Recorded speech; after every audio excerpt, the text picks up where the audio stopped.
Alors, donc je vais vous faire une petite vidéo pour vous montrer comment paramétrer un compte Gmail pour pouvoir donc utiliser le serveur SMTP d'envoi lors de l'envoi des mails.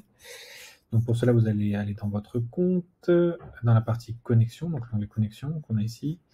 Vous allez pouvoir cliquer sur ajouter, puis sur choisir Gmail.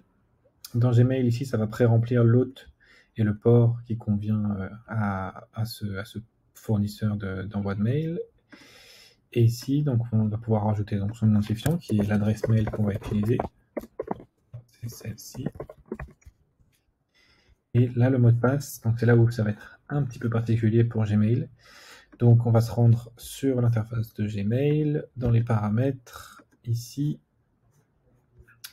Ici, vous allez pouvoir aller, même d'ailleurs plutôt dans la partie transfert et pop IMAP ici, et vous allez pouvoir trouver les instructions de configuration. Donc vous avez quelques petits détails. Le plus utile, donc ça va être ici, qui me donne en fait l'ensemble des paramètres que vous allez pouvoir utiliser avec donc nom d'utilisateur, adresse email pour le login et le mot de passe, qui est le mot de passe Gmail, plus un cas particulier qui va être dans le cas où vous avez activé la double authentification sur Gmail. Là, vous allez devoir passer par un petit un chemin un peu de traverse où il va falloir créer un mot de passe. Donc je vais vous montrer comment on fait. Donc ici, vous avez les différents cas qui peuvent arriver. Moi, je vais vous montrer directement le fonctionnement de quand vous avez la double authentification. Donc pour cela, vous allez aller du coup dans vos paramètres de sécurité. Donc en fait, vous allez, quand vous êtes sur votre compte Google ici, cliquez sur gérer votre compte Google. Donc, à partir de là, vous allez aller dans sécurité. Dans sécurité, vous avez la validation en 2 étapes. Donc ici, continuer. Moi, j'utilise ma clé de sécurité. Vous aurez votre mot de passe, ça sera confirmé.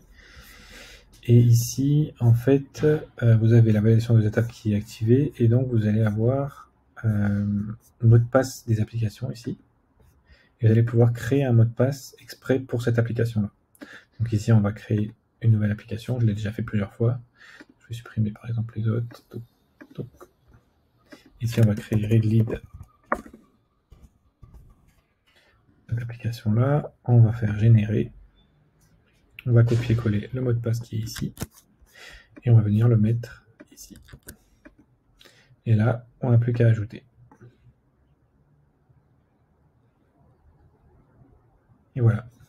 Donc là, le serveur a été ajouté avec succès et vous n'avez plus qu'à envoyer vos mails. Voilà.